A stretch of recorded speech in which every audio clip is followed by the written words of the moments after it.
Hi everyone, welcome to Jay's Techie Crown. Today in this video we are going to discuss in detail about the resume building tips part 2. Those who are visiting my channel for the first time, please subscribe.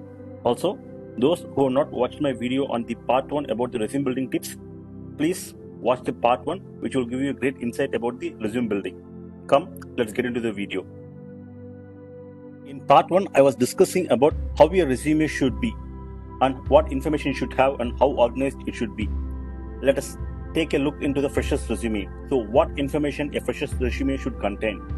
First one, it should contain the contact information first. The contact information should contain both phone number and email ID. The email ID should be more professional. It should be with your first and last name. It should not contain any numerics or any fancy names. So always make sure you have the professional email ID. Mostly if it is in your first and last name, that will be more appropriate. Secondly, the objective. In case of fresher's resume, you should mention what is your objective, or you should have a cover letter, and then followed by the academic information, which is nothing but your educational qualification, the chronological order. So you should mention your metric, higher secondary, and then your UG and PG. In case of any diploma, then you have to mention the diploma information as well.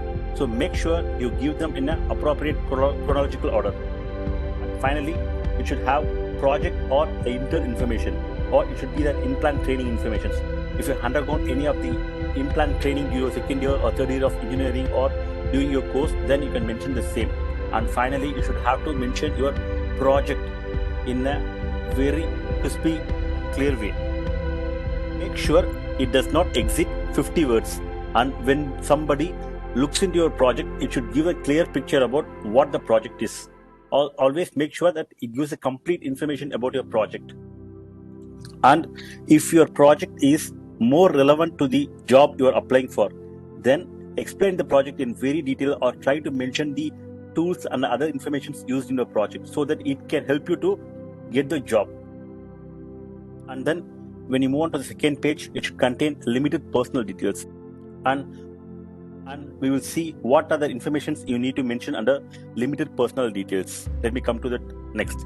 Before to that, you need to add awards and certifications. If you have won any awards during your course or any certifications after the course, then mention them. That will help you in a better way. Coming back to the limited personal details, what information you need to mention under limited personal details? The first thing would be a date of birth, followed by the availability for interview.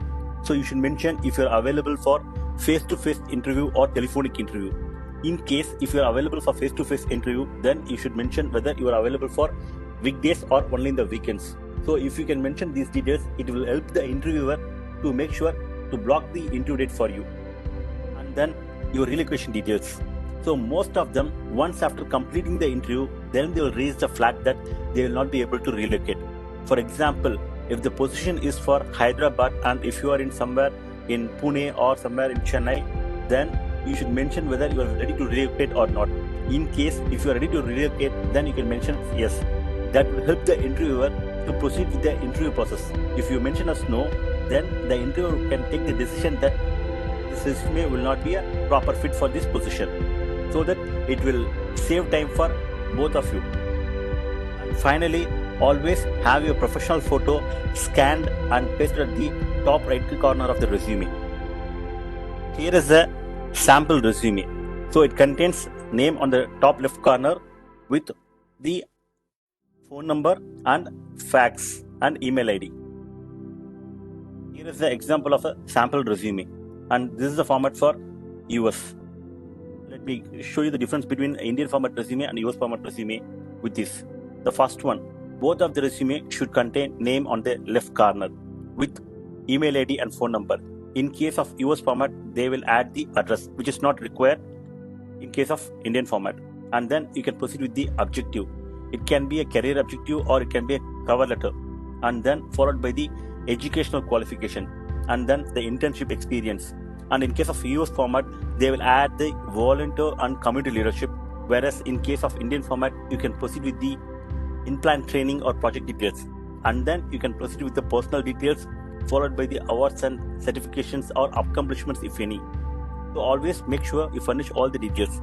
In case If you hold any of the visas or PRs for any other country, you can mention the same.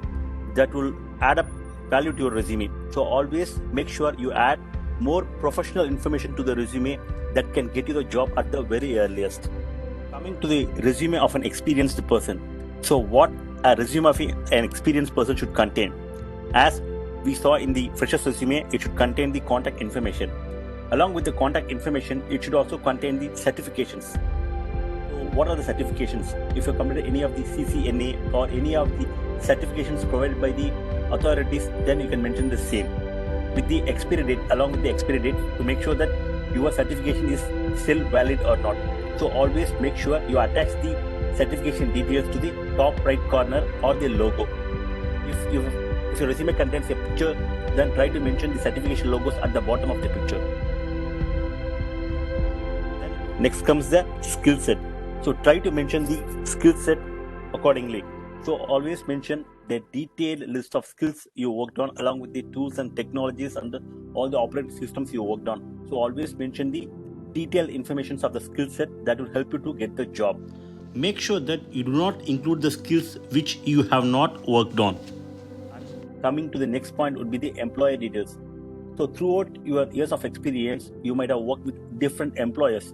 So always mention the employer name along with the date information from what date till what date you worked along with them. That will help them to track your employment history and make sure whether you are eligible to work in their current organization if you are selected.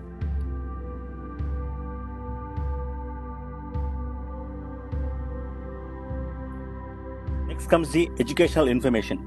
Educational information is optional, but it is always recommended to add the educational information. It will help the interviewer as well as the HR to sort out whether you are eligible for that position or not. In some cases, they will be looking for master's degree to join the particular position. If you don't have a master's degree, then they may sort out or filter your resume at the beginning itself. So always mention your educational information in the resume.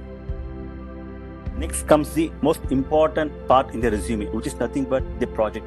Always mention the roles and responsibility with good clarity and give you a good write-up about your current roles and responsibilities. Mention in few lines about what you did and what and all you have achieved in the current project. And if you have any accomplishments, try to mention them in a very clear way.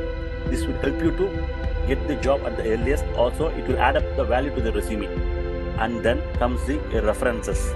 So nowadays, LinkedIn profile is a mandatory. So most of your resume should have your LinkedIn profile ID. If not, if it is missing in the resume, then the HR will call you back for the LinkedIn profile, or he may directly connect you to the LinkedIn profile to check your employment history. And then comes the personal details. So personal details here must contain lot of information for an experienced guy, whether he is available for an interview, willing to relocate or not, whether he is having any visa availability or he is having any other PR for countries. So all this information needs to be mentioned. And in case of a resume in other countries, even it should contain all the other information. Let us see what all those informations that we need to update under personal details in a resume with experienced. So what are all the informations, and it should be mentioned under the personal details. In 90% of the resume, I will be looking for these informations, but it will not be there. So always make sure you mention these informations under the personal detail. This will add up a value to your resume. First thing would be, what is your total years of experience? If you're looking for a certain position, then what is your total years of experience, and then what is your relevant experience? These two differs. If you work for almost 10 years and if you have only 2 to 3 years of experience on the particular tool or technology or for the position, then try to mention what is the relevant experience if you're applying for that position. And then always mention your current location. For example, you may be in a different part of the country and this project may be looking at different part of the same country or in a different country. So always mention what is your current location, which may get a clear idea for the interviewer or HR to think whether this person will be able to relocate or not. So always mention your current location. Then coming to the notice period. In case if your notice period is 3 months, then you should mention. This will also help the recruiter to think whether they can hire you for this position or not based on the notice period. Also, you can mention the bio if possible. You can think that certain things you can discuss over the phone after the interview, but mentioning all this information in the resume will get the clarity for the HR as well as for you. This will save time for both of you. And then the availability for interview. In most cases, you will be available on the weekends or after 8 p.m.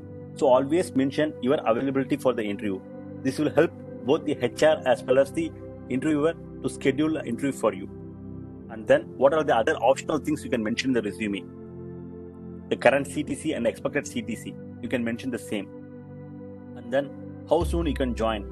If your notice period is 3 months and if you are ready to join within a month, or if you are out of the current project and if you are able to join within 10 to 15 days of time, you can mention the same. This will help you to get even a joining bonus. So always mention how soon you can join if possible, but that is optional.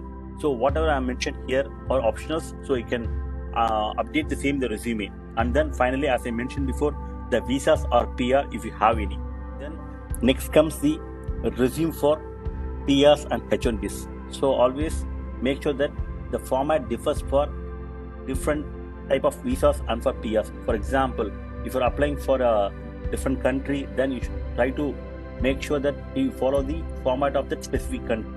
Based on the visa type, the format of the resume differs. If you're applying for the visa extension, then the resume you're going to submit for the visa extension is going to be follow a different format. And similarly for the employers and for the position. So the resume format differs based on all these criteria. So make sure you follow different formats according to the position or country or the visa type or the employers you're applying for. Here comes the add-on information for H1Bs. Suppose if you're working in US, and what other information your resume should contain.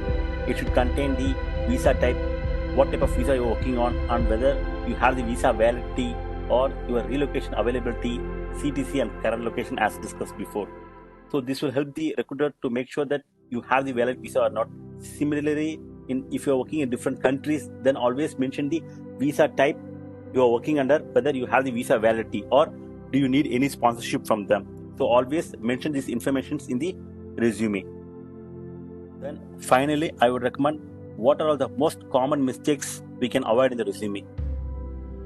So the resume should be at least or minimum 2 pages, because you have completed a course or a graduation and there are a lot of information to mention in the resume. So always make sure your resume is at least 2 pages with all the informations, and then avoid giving any false informations. If you have not worked in any of the previous years, do not mention as worked in the resume. Also mention the technologies or tools or the positions you worked on. Do not add any other new or false informations. And finally, the references. References will be much helpful. So always add the references or the LinkedIn profile. And then avoid any of the philosophical phrases. In case of most of the freshers resume, we used to see a lot of sarcastic phrases. So always avoid any of the philosophical sarcastic phrases. And then always use professional photos. Do not use the selfies which you have taken through mobile. So avoid all these kind of mistakes in your resume. Hope this video helps you to build a technical resume. Thanks for watching. Subscribe and hit like as a token of thanks for this information. Thank you. Please subscribe and share the video.